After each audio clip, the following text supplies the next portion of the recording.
Bismillahirrahmanirrahim. Assalamualaikum warahmatullahi wabarakatuh. Alhamdulillah hamdan katsiran tayyiban mubarakan fih. Wassalatu wassalamu ala sayyidina Muhammad imamul muttaqin wa qaidul mujahidin ballagur risalah wa nasaha lil ummah wa tarakana ala mahajjatil bayda lailuha kanahariha la yazigu anha ila halik amma ba'd. Tibtum wa taba mamsyakum wa tabawwa'tum minal jannati manzila. Bapak-bapak dan ibu-ibu jamaah salat maghrib yang dirahmati oleh Allah Subhanahu wa taala. Alhamdulillah pada kesempatan maghrib ini kita masih diberikan kesehatan dari Allah Subhanahu wa taala, diberikan taufiknya sehingga kita dapat melaksanakan ketaatan kita kepada Allah, melaksanakan salat maghrib secara berjamaah. Salawat serta salam kita curahkan kepada baginda besar Nabi Muhammad sallallahu alaihi wasallam, yang mana beliaulah yang telah berjuang dengan para sahabat membawa risalah Islam ini sehingga kita pada saat ini dapat menikmati indahnya risalah Islam itu sendiri. Bapak dan ibu-ibu, kembali kita melanjutkan tema berkaitan dengan psikologi Islam ya. Pada bulan yang lalu sempat izin, saya lagi sempat kurang fit ya. Sebenarnya kena DBD DBD ya. Nyamuknya nggak tahu kena di mana ya, karena sering kemana-mana, jadi belum tentu kena di rumah ya. Baik bapak dan ibu-ibu, terakhir kita sampai, ada yang ingat 2 bulan yang lalu sampai mana? Nah, lagi dibuka ya, ternyata ilmunya ada di HP. Nah, ya, jadi saya harapkan yang kita dapatkan dari semua kajian ustadz-ustadz ya, jadi kita aplikasikan dalam keseharian kita ya. Kita masuk ke dalam tema al-hawas nawafidul aql. Nah, ini sudah dibahas sebenarnya ya. Al-ihsas al-mushtarak. Jadi al-hawas, hawas itu jamak daripada hasah ya. Jadi jamaknya adalah al-hawas. Al-hawas itu apa? Indra, panca indra. Panca indra kita ada berapa? 5 ya. Panca itu kan 5 ya. Walaupun ada ungkapan dia punya indra ke-6. Nah, nanti akan kita bahas juga, di sini ada juga ya ternyata ya. Ya, bener nggak indra ke-6 itu ya, atau indra ke-7 ya. Kalau Pak Indra ada. Nah, ada di sini ya Pak Indra. Jadi al-hawas, panca indera, baik penciuman, penglihatan, rasa, raba, pendengaran, itu adalah pintu dari untuk memasuki akal ya. Kalau kita mengenal yang namanya laduni ya, terkadang di sosial masyarakat kita, dia ini dapat ilmu laduni, ya, dalam satu malam tahu-tahu hafal semua jurus. Jurus apa dulu? Kalau jurus makan, ya, benar nggak seperti? Nah, ini ada kaitannya dengan ini, ya, bahwa segala sesuatu keilmuan atau perbendaharaan aset dalam akal kita itu pintunya adalah dari apa? Dari panca indera ya. Tapi lebih spesifik yang namanya hidayah itu hanya 2 indera. Apa? Masih ingat? Penglihatan dan pendengaran ya. Ya, kenapa tidak di dalam Al-Qur'an wahum la yasma'un wa la yubsirun? Mereka tidak menerima hidayah ya, karena mereka tidak mendengar, karena mereka tidak melihat. Padahal maksudnya apa dalam Al-Qur'an? Padahal mereka sehat-sehat aja orang kafir ya di masa Rasulullah, bisa melihat ya, bisa mendengar juga ya. Nah, artinya apa? Tidak mendengar, tidak mau mendengar hidayah Allah. Tidak mau melihat hidayah Allah ya, sehingga mereka menutup pintu hidayah tersebut lewat pendengaran dan penglihatan mereka ya, sehingga dalam akal mereka ya, kalau dalam bahasa sekarang pakai kacamata kuda, kacamata hitam ya. Apapun yang dilihat sosok Muhammad pasti apa? Warnanya apa? Hitam, karena pakai kacamata apa? Hitam ya. Objektivitas sudah tidak ada lagi. Itulah yang dinamakan subjektivitas dalam menghukumi sesuatu ya. Padahal mereka orang-orang kafir Quraisy terkadang merasa ini nggak masuk akal, ini ajarannya Muhammad. Kenapa kita sudah meninggal kok dihidupkan lagi? Ya, kita sudah menjadi tulang belulang, menjadi tanah kok hidup lagi? Ini nggak masuk akal. Justru disitulah Allah Subhanahu Wa Taala menghinakan ya, atau menyerang akal mereka. Kalau kalian berakal ya, coba dengarkan, coba lihat apa yang dibawa oleh Muhammad. Tetapi mereka apa? Orang yang cerdas pasti objektif. Tapi mereka subjektif juga. Nah ini ya. Jadi orang-orang yang kafir itu intinya cari-cari alasan saja untuk apa? Tidak menerima hidayah Allah Subhanahu wa taala. Nah, secara umum pernah saya sampaikan bahwa manusia untuk mendapatkan perbendaharaan keilmuan atau ma'rifi ya, kognitif ya kalau dalam bahasa Inggrisnya itu semuanya dari 5 panca indera tersebut ya. Tapi lebih dominan apa tadi? Pendengaran dan penglihatan. Tapi lewat raba bisa nggak? Ya bisa. Coba saya megang ini. Oh, ini panas. Tahu dari mana saya? Rasa ya. Saya lihat nggak bisa saya ini kan. Saya dengar, tapi mungkin lihat kan ada embunnya. Jadi ada indikasi. Nah, ini menjadi rahasia. Kenapa dalam Al-Quran hanya 2 saja pintu hidayah tersebut, tidak lewat raba. Ya, karena nanti kaitannya dengan daya khayal, kaitannya dengan keimanan. Coba dalam Al-Quran. Misalnya Al-Quran berbicara tentang surga. Coba ayat tentang surga, mana imam kita di sini? Nah, coba ayat tentang surga, satu aja. Apa coba Ustaz? Hah? Apa? Wa jannatin tajri min tahtihal anhar. Artinya apa? Wa jannat, kebun-kebun, tajri di dalamnya, tajri tahtihal anhar, di dalamnya apa? Mengalir sungai-sungai. Ya. Udah pernah melihat enggak? Sudah pernah mendengar enggak? Nah, atau kita sudah memegang surga atau belum? Nah, jadi disitulah kenapa lewat pendengaran, lewat penglihatan, tapi tidak apa? Tidak dirasa, ya. Karena apa yang kita lihat, apa yang kita dengar, itu terkadang hanya 70% saja. Misalnya saya melihat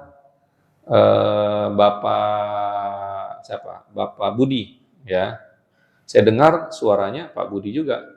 Tapi ketika saya pegang, ya, ternyata kan bukan Pak Budi, ya. Siapa? Pak Rudi misalnya, ya. Bedanya apa? Bisa jadi penglihatan saya sudah kabur. Bisa jadi pendengaran saya sudah kabur. Nah, ini ada kaitannya dengan tadi, ya. Takhayul tadi, ya. Terkadang panca indera pun ada titik errornya, ya. Bisa mengarah kepada sisi penyakit tertentu, bisa juga mengarah kepada sihir, takhayul, dan lain-lainnya, ya. Jadi intinya bahwa hidayah tersebut pintunya hanya apa tadi? Lewat penglihatan, lewat pendengaran. Apa yang dilihat? Al-Quran. Apa yang didengar? Al-Quran juga. Ya. Lalu ada kaitannya dengan misalnya kalau ada di dunia ini, di bumi ini ada yang belum pernah mendengar, belum pernah melihat hidayah Islam, dia tidak masuk neraka. Ya. Zaman kita ini biasanya pembahasan ini di pembahasan akidah, tapi umat-umat sebelum datangnya Rasulullah. Dulu kan ada umat-umat bisa jadi belum ada nabi, ya.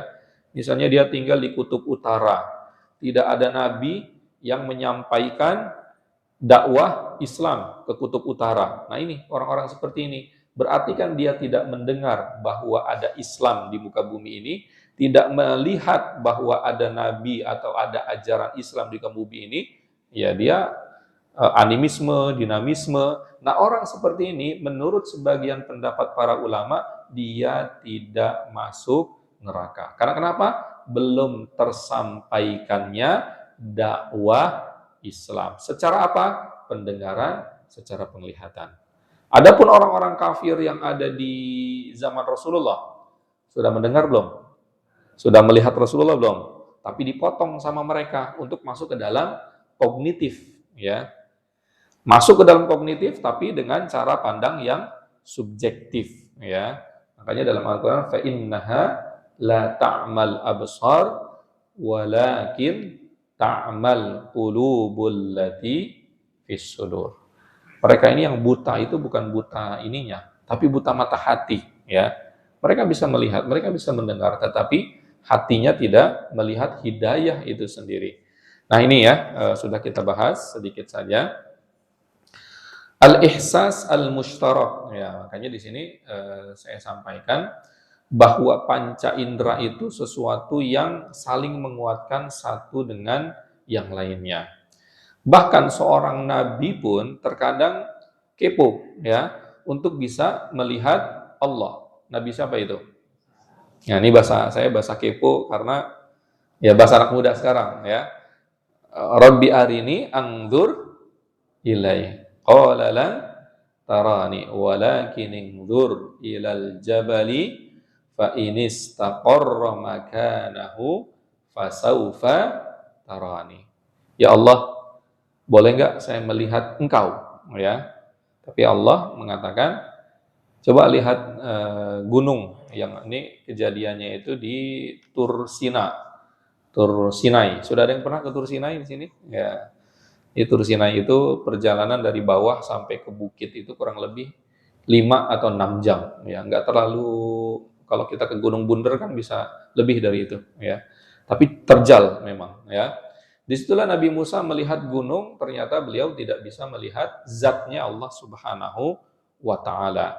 Jadi di sini bahwa al-ihsas, bahwa apakah Nabi Musa ketika meminta melihat zatnya Allah masih ada keraguan berkaitan dengan ketuhanan Allah. Nah, ini jadi pertanyaan.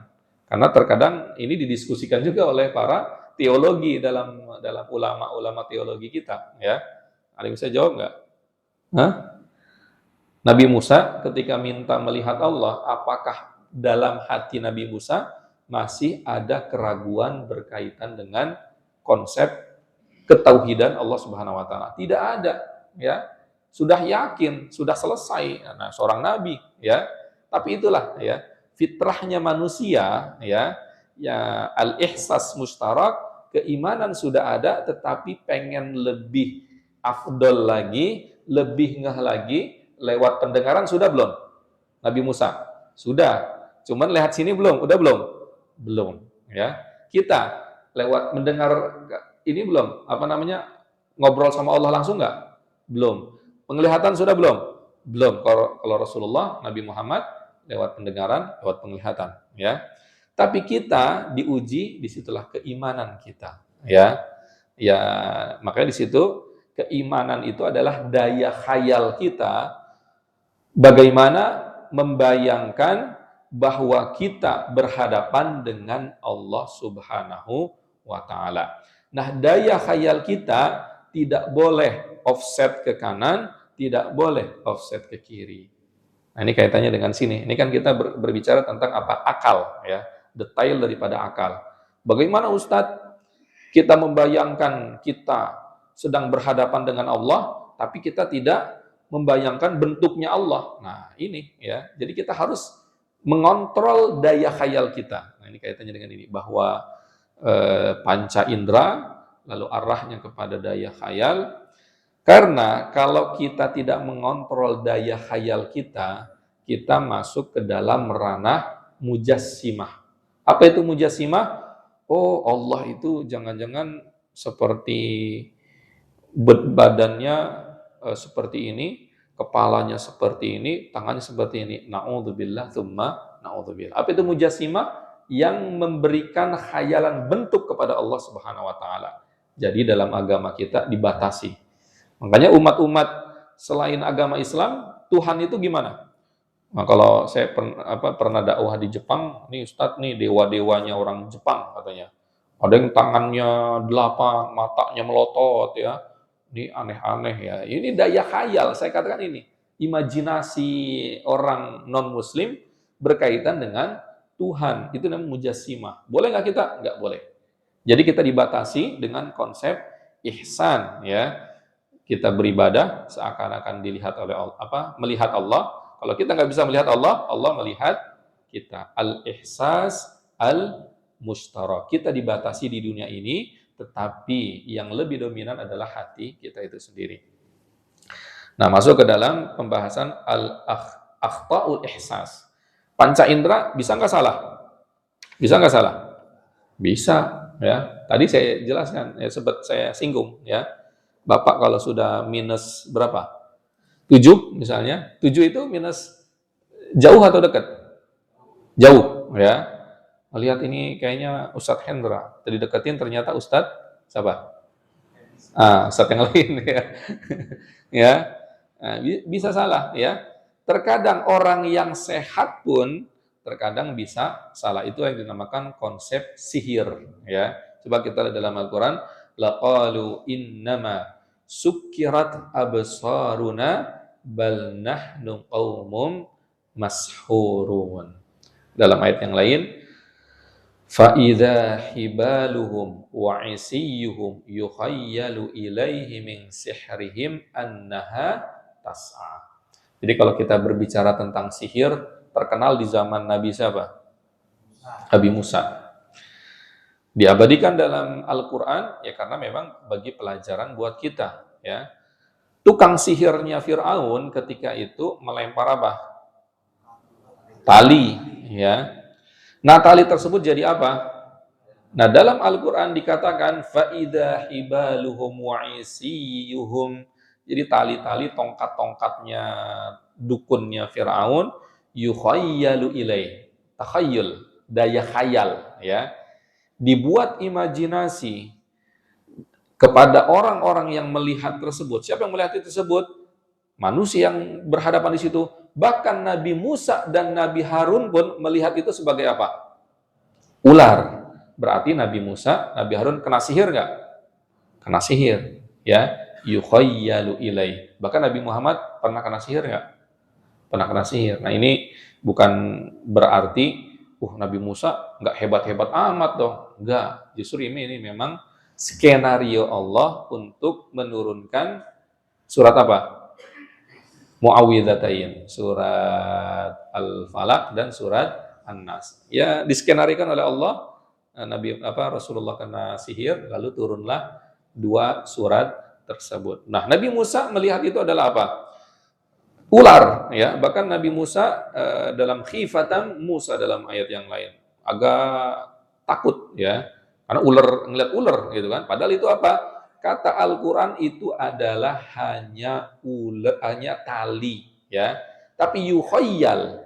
Nah, dalam dunia sihir yukhayyal itu berarti masuk jin tersebut ke dalam ranah bawah sadarnya orang-orang tersebut, ya, masuk ke dalam. Ini kan mata itu kan kembali kepada apa? Saya melihat kalau dalam dunia medis atau dunia biologi, dunia ilmu pengetahuan, saya melihat gelas, lalu gelas ilmu mata tersebut ke akal tersebut kembali memberikan informasi bahwa ini adalah gelas. Tapi bahasa yukhayyalu, melihat tali, tapi dimanipulasi di otak tersebut menjadi apa? Ular. Ya, makanya yukhayyalu ilaihi min sihrihim annaha tas'a. Tapi berbeda dengan Nabi Musa. Tongkatnya Nabi Musa itu sihir atau mukjizat? Mukjizat, ya. Karena kalau misalnya itu sihir, yang paling tahu sihir siapa? Tukang sihirnya, ya. Jadi tukang sihirnya, kalau Nabi Musa pelaku sihir, ya namanya sesama apa? Sama apa bahasanya itu? Ya sesama ini jangan mendahului gitu ya. Sesama satu guru satu ilmu lah kayak gitulah ya. Nah, bapak-bapak lebih tahu nih ibu-ibu ya. Jadi pasti tahu ya, kalau itu sihir, saya ini ahli sihir, S3 sihir, anggaplah seperti itu. Tapi ini beneran ular, ini berarti bukan sihir. Itulah kenapa para dukun-dukunnya Fir'aun masuk Islam enggak? Masuk Islam. Bahkan Fir'aun marah-marah ya. Kita rajam kalian. Qalu la dhair inna ila rabbina munqalib kami enggak peduli intinya gitu ya, dukun-dukunnya itu ya.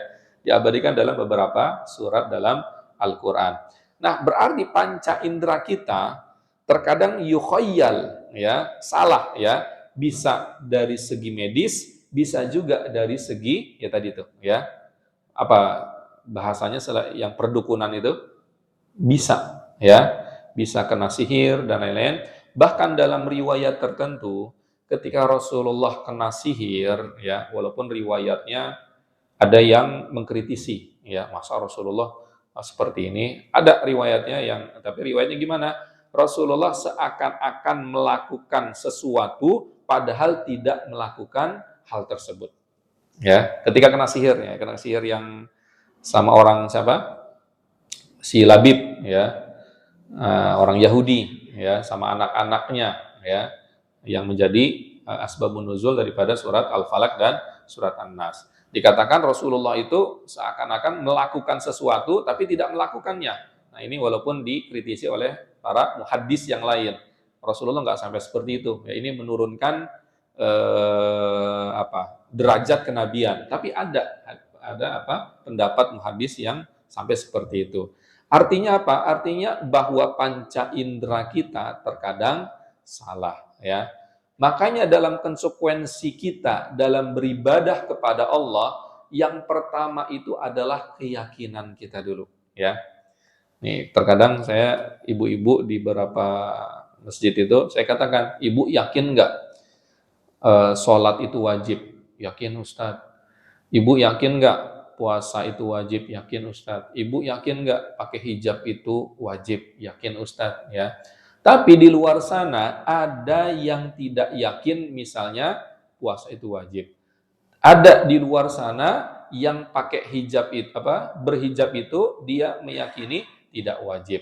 Nah, Islam dalam agama kita yang fundamental adalah keyakinan.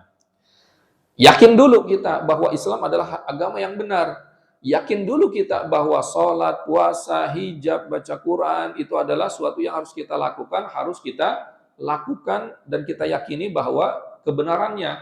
Tetapi dalam prosesnya, karena hawas kita, panca indera kita terkadang lemah, jatuh, disitulah ada yang namanya konsep nisyan. Apa itu nisyan?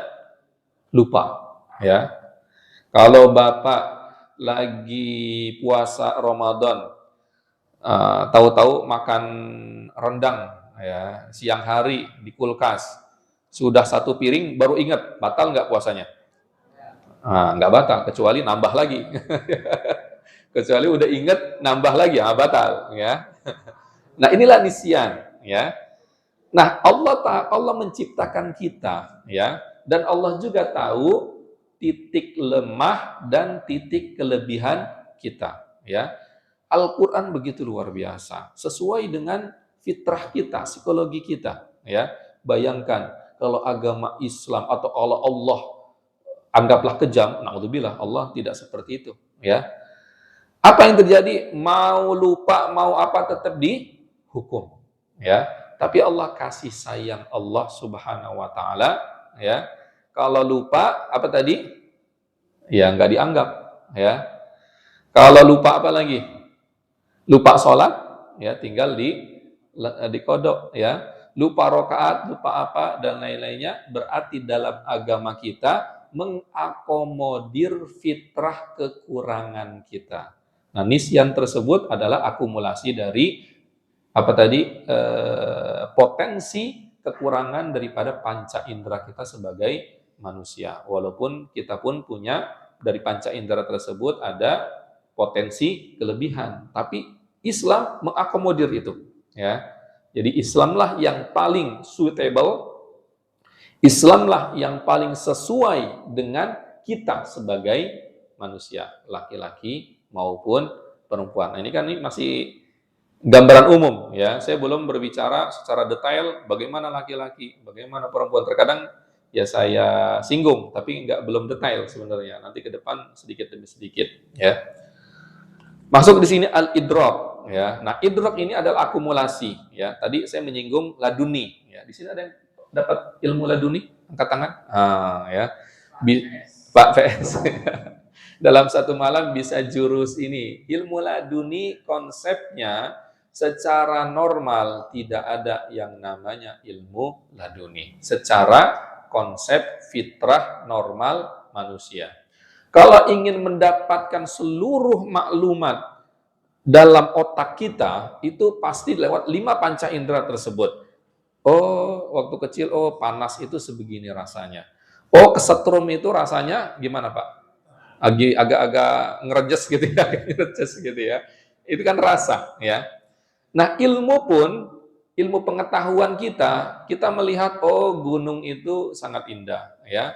Oh, kita mendengar, ya, Al-Quran itu seperti ini. Oh, hadis itu seperti ini. Al-Quran dengan hadis itu beda. Sehingga menjadi suatu kognitif dalam dalam otak kita, itulah yang dinamakan al-idrak, ya. Jadi kumpulan, ya. Jadi pintunya adalah panca indera, lalu diproses, ya, lalu menjadi sebuah maklumat. Ya, maklumat 1, maklumat 2, maklumat 3, 4, 5, 6. Bapak tahu dari mana? Kalau apa ya? Kalau pakai sarung, kalau sholat itu adat istiadat Indonesia pakai sarung. Tahu dari mana? Yang ngelihat gurunya dulu masih kecil, ya. Dulu guru saya pakai sarung, ngajarin saya pakai sarung, ya. Ya, berarti kan dari apa? Dari penglihatan. Terkadang dari pendengaran. Kata ibunya, sana jangan tidur habis subuh, nanti dipatok apa?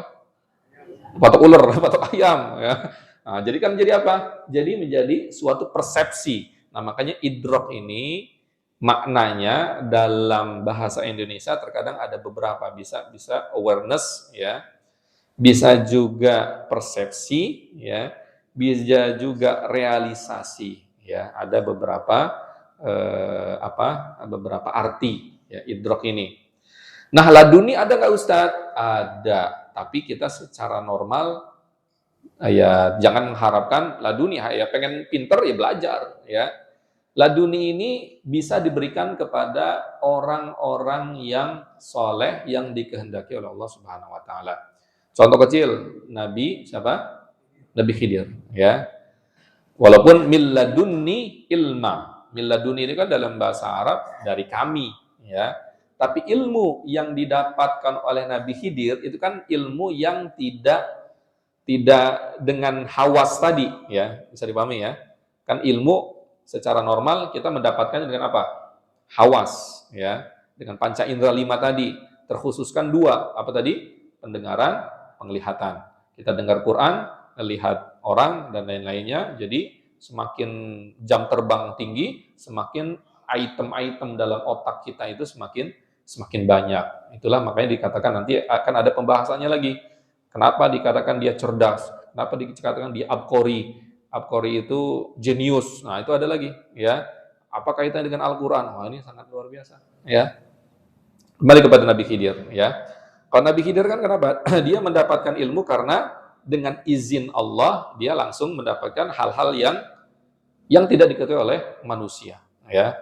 Ya, bahasa kita ilmu laduni, tapi sebenarnya bukan laduni juga, yaitu bahasa di Indonesia-kan saja. Sebenarnya itu dinamakan ilham, ya, bagi seorang orang yang soleh. Tapi kalau bagi seorang nabi itu dinamakan wahyu, ya.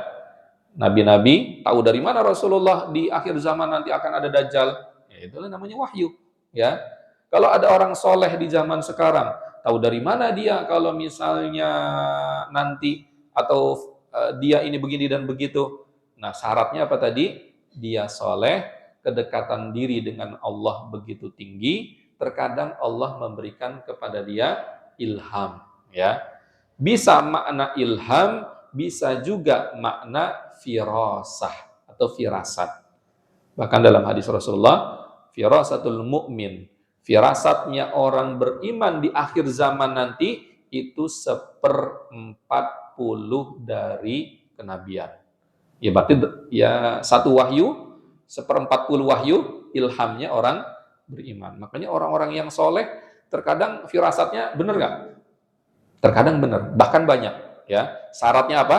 Soleh, dekat sama Allah, nggak neko-neko, nggak maksiat. Ya, tapi kalau dia tukang maksiat, tukang nggak pernah sholat, dia ngaku punya firasat ini, punya firasat itu. Nah, ini namanya peramal, ya, dukun, ya. Nah, ini nanti akan kita apa? Kita dalami lagi, ya. Siapa lagi selain Nabi Khidir? Nabi Adam. Nabi Adam, thumma aradahum 'alal malaikati faqala anbi'uni bi asma'i haula. Terus apa katanya? In kuntum shadiqin qalu la ilma qalu subhanaka la ilma lana illa ma 'allamtana. Bahkan malaikat pun tidak bisa, ya. Ketika diberikan kepada Nabi Adam, hey Adam, sebutkan itu apa? Ini gelas, ini HP, ini buku, itu bapak fulan, itu ibu fulana, itu begini, itu begini. Nah, ilmu, ya. Tahu dari mana? Apakah sebelumnya Nabi Adam sudah melihat itu? Itu yang dinamakan langsung diberikan apa? Ilmu, ilham atau wahyu atau langsung plok kepada Nabi Adam alaihissalam. Tapi kita cucunya Nabi Adam, wah kita pengen jadi Nabi Adam nih. Wah kita pengen jadi Nabi Khidir nih. Wah, masa-masa ujian, tidur, ya Allah zikir, astagfirullah, astagfirullah dari jam 8 sampai jam 5, besoknya dia gagal, rosip ke bahasa ininya, ya. Mau zikir sama itu, kalau nggak belajar sama aja, ya. Jadi harus dua-duanya, belajar dari jam 8 sampai jam 10, jam 10 tidur sampai jam 3, jam 3 belajar lagi sampai jam 4, jam 4 baru astagfirullah tahajud, lulus dia. Aduh, saya pengen jadi Nabi Khidir nih, ya. Nggak belajar dia, zikir astagfirullah, astagfirullah, Allah, sukseskan ya Allah, besoknya rosip dia. Apa itu rosip? Bahasa Indonesia apa? Gagal, ya, atau nggak lulus ujian. Nah ini, ya. Jadi kita cari yang normal-normal saja, ya. Jangan cari yang, saya pengen cari ilham nih, kata Ustadz nih, ilmu hikmah, nggak ada. Itu kita biasanya itu pemberian Allah yang tidak disangka-sangka, ya. Kalau kita minta-minta belum tentu dikasih. Allah tahu kapan dikasihnya, gitu kan. Ya, itu pun sekonyong-konyong, ini gitu ya. Firasat, ilham dan lain-lainnya. Lalu ingin saya sampaikan bahwa akal kita dalam dunia psikologi itu kan sangat luar biasa, ya. Satu item keilmuan kita itu sifatnya metrik, ya. Makanya orang ada bedanya dengan orang pinter, orang cerdas, orang jenius, ya. Nah, Al-Qur'an ini, nah ini idrok nih ya, bab idrok. Idrok itu apa tadi? Bisa awareness, bisa realisasi, bisa persepsi, ya, kumpulan dari ini. Nah, kumpulan maklumat kita dari satu akhirnya menyimpulkan sesuatu yang dinamakan ilmu logika. Kalau dia mengatakan, oh dia melihat setiap melihat awan hitam hujan. Seminggu kemudian lihat awan hitam hujan lagi. Dia bisa apa? Menyimpulkan. Ini yang dinamakan logika dasar. ya, ilmu mantik ya. Kalau Rocky Gerung kalau debat pakai ilmu apa? Mantik. Ilmu mantik itu ilmu kita, ya. Tapi terkadang ada yang antipati dengan ilmu mantik, ya. Ilmu mantik ini itu akar, walaupun memang dari asal muasalnya itu dari Yunan, ya. Dari mana? Yunani itu di mana tuh? Eropa Selatan, ya. Tapi bayangkan itu dipakai oleh Imam Syafi'i, Imam Hanafi, ilmu logika. Itu logika dasar tadi yang saya sempatkan tadi. Oh, berarti kalau setiap awan hitam pasti hujan. Dia megang kepala apa? Leher atau kepala lah, kepala orang satu. Oh, panas. Oh, dia sakit, ya. Pegang orang kedua minggu depan, oh panas, dia sakit, ya. Oh panas, dia sakit. Oh berarti setiap orang yang demam pasti dia sakit. Nah itu dinamakan logika dasar, ya. Nah sejak psikologi itu logikanya dipakai logika pengembangan tingkat pertengahan, ya. Tingkat dasar sampai tingkat pertengahan, ya. Nah tadi saya menyampaikan bahwa akal kita semakin kita mengumpulkan maklumat ya atau keilmuan tadi, semakin kita jam terbangnya melihat sesuatu, semakin kita mendengar sesuatunya jam terbangnya banyak, semakin dia yang dinamakan berwawasan. Makanya begitu luar biasa Al-Qur'an. Kalau ada orang kafir merasa dia paling cerdas ya, tapi jangan nunduk ke sini, kemana? Ke atas saja ya. Kalau dia merasa cerdas, tapi dia tidak beriman, disuruh apa coba? Fasiru fil ard. Apa itu fasiru fil ard? Piknik. Siru itu apa? Jalan, ya. Fil ard. Apa itu fil ard? Di bumi ini. Jadi nggak jadi katak dalam apa? Tempurung, ya. Fasiru fil ard. Apalagi fangduru. Apa itu fangduru? Lihat, ya. Makanya tadi saya katakan pintu hidayah itu rata-rata dua. Pendengaran, penglihatan. Kalau kalian tidak mengimani Nabi Muhammad, ente katak dalam tempurung, nggak berwawasan, dah jalan-jalan, ya, biar berwawasan, ya. Terkadang kita kan merasa paling pintar, kenapa? Karena nggak jalan-jalan, ya. Saya orang yang paling pintar, ya, tapi dia gaulnya jadi keramat aja, ya. Nggak pernah ke Pondok Gede, nggak pernah ke Jakarta, nggak pernah ke luar negeri. Ketika ke Jakarta, ternyata saya bukan apa-apa, ya. Ke luar negeri, bahasa Arab saya ternyata bletot-bletot ternyata. Nah, itulah kita, ya. Itulah orang kafir, ya. Secara umumnya Allah Subhanahu wa taala mengarahkan agar pintu mereka mendapatkan hidayah fasiru fil ard, pendengaran, penglihatan. Betapa indahnya Al-Qur'an sesuai dengan fitrah kita manusia. Kalau kita lihat dalam surat Taubah, awal surat Taubah itu apa? Bara'atum minallahi wa rasulihi ilal ladzina ahadtum minal musyrikina wa rasuluh. Terus apa? Fasihu fil ardi. Terus apa? Arba'ata ashhur, ya. Fasih itu sihu. Itu kan fi'lul amr. Kalau masdarnya apa? Atau fi'il madinya lah, atau fi'il madi dan mudorenya. Saha yasihu. Saha yasihu sih, ya. Ada syirkah siyahiyah. Apa itu? Syirkah siyahiyah itu PT traveling. Ya. Berarti siyahiyah itu apa? Siyahah. Ya piknik. Bayangkan redaksi dalam Al-Quran, fasihu fil ard. Nah itu untuk siapa? Orang dalam asbabun nuzulnya dikatakan itu untuk orang-orang kafir yang diberikan tenggang waktu. Kita mengetahui setelah Fathul Mekah, ya, orang pada masuk Islam nggak? Ada masuk Islam. Tapi ada nggak yang masih musyrik? Ada, ya. Yang masing-masing musyrik anggaplah 5% atau 10%. Mereka diberikan tenggang waktu, ya. Ada yang mengatakan 4 bulan, ya. Ada yang mengatakan sekian bulan, ya. Tergantung, ada yang umumnya 4 bulan, tapi ada yang orang-orang tertentu itu sesuai dengan yang diinginkan kebijakan daripada Rasulullah ya. Fasihu fil ard artinya apa? Jalan-jalan kamu ya.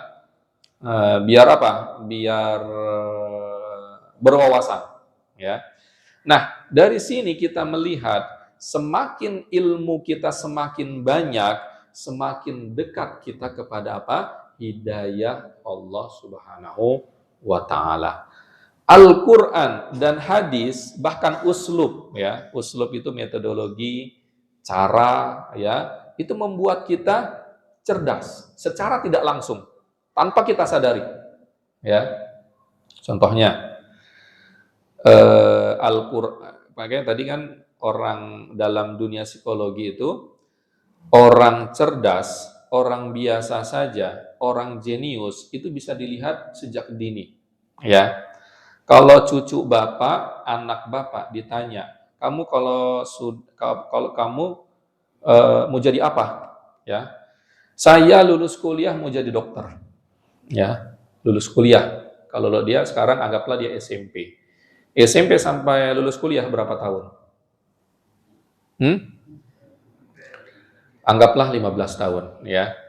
Tapi anak kedua, saya nanti kalau sudah berumur 40 tahun, saya ingin menjadi presiden. Ya. Berapa tahun? 30 tahun, ya.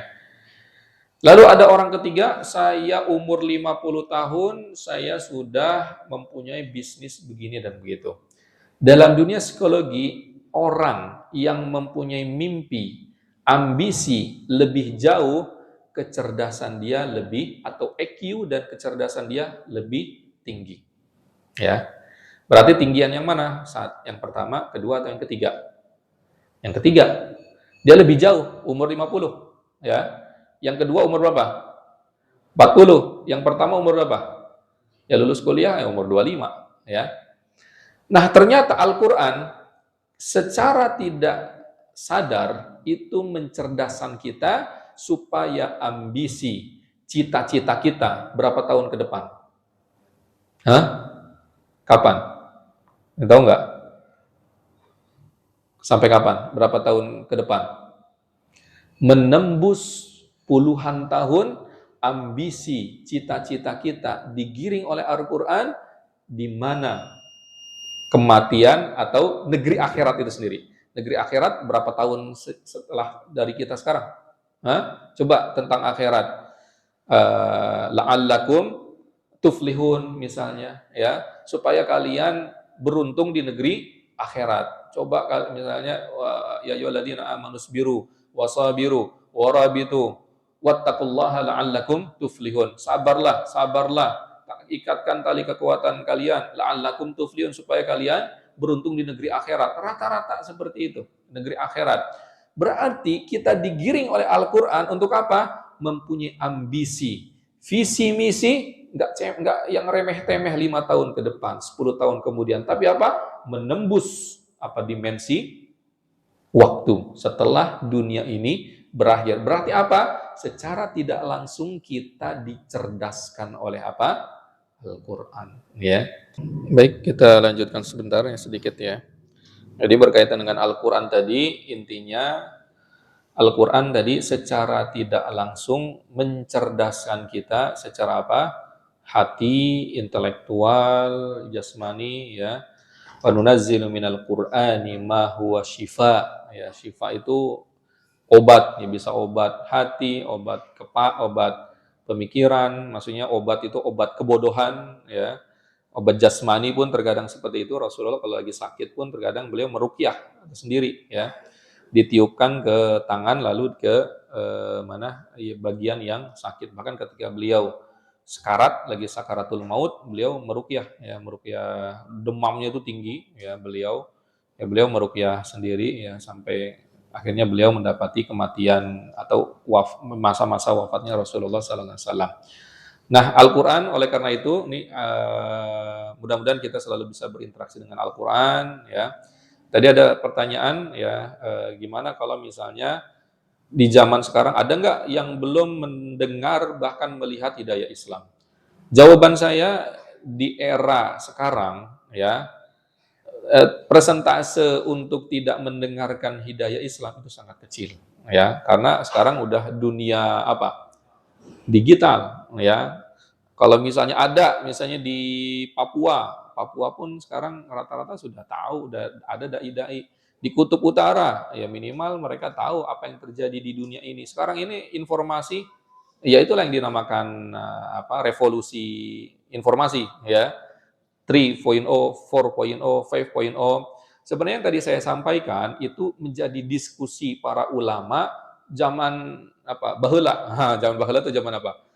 Zaman dulu ya, yang belum ada informasi di zaman sebelum diutusnya Rasulullah ya, antara misalnya zaman Nabi Nuh sampai zaman Nabi Musa ya, ada orang, satu orang, dua orang tinggal di mana ya, nggak ada nabi ya. Bahkan nabi pun banyak nggak? Banyak ya, berapa? 214.000 ya.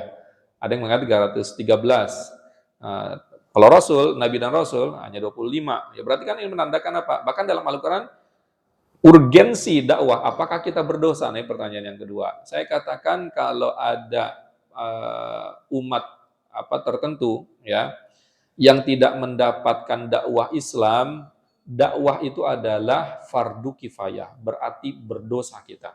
Ya. Tapi zaman sekarang saya katakan ya semi mustahil karena tadi itu ya bisa lewat radio, lewat TV ya dan lain-lain ya. Nah, ini kembalinya kepada urgensi dakwah tadi. Apa? Li alla yakuna linnasi 'alallahi hujjatun ba'dar rusul. Nah, ini yang saya sampaikan. Ayat ini yang menjadi diskusi para ulama. Jadi ketika sudah ada dai, rasul, orang-orang tadi nggak ada hujah lagi. Ya Allah, di akhirat misalnya, ente kenapa nggak ikuti Islam? Belum ada dai yang datang ke saya. Kan udah ada Nabi Musa, kan udah ada Rasulullah, kan udah ada Ustadz siapa? Ustadz imam kita ya, kemana lagi, ke Papua atau ke pulau terpencil di mana gitu, kan udah datang ya. Jadi nggak ada hujah lagi. Yang ada hujah itu apa? Yaitu tadi, ini menjadi perdebatan. Jadi ini lebih kepada konsepnya zaman apa tadi? Baheula. Ya, kalau zaman sekarang ya semi mustahil ya. Baik, ada lagi silakan kalau ada yang dipertanyakan. Baik, tidak ada ya. Jadi di sini kita sudah membahas berkaitan dengan idrok ya. Nanti kita tazakkur. Nah, tazakkur ini memetrikkan ya, memetrikkan keilmuan-keilmuan yang ada di dalam benak kita. Jadi orang jenius itu yang bisa memetrikkan satu item, satu item, satu item, satu item, dan dasarnya itu ilmu logika. Itu yang dinamakan experience ya, tajribah ya. Makanya orang berpengalaman itu lebih bahaya daripada orang apa? Orang berpengetahuan. Orang berpengetahuan beda dengan orang berpengalaman. Anak muda S1, S2, S3, mungkin dia ilmu berpengetahuan. Tapi kalau udah 50, 60, dia berpengalaman. Pengalaman ini adalah puncak daripada ilmu pengetahuan yang kita dapati. Baik, jazakumullah khairan, mudah-mudahan bermanfaat. Mudah-mudahan kita semua istiqomah dalam agama ini dan kita mendapatkan husnul khatimah. Jazakumullah khairan. Billahi taufiq wal hidayah. Wassalamualaikum warahmatullahi wabarakatuh.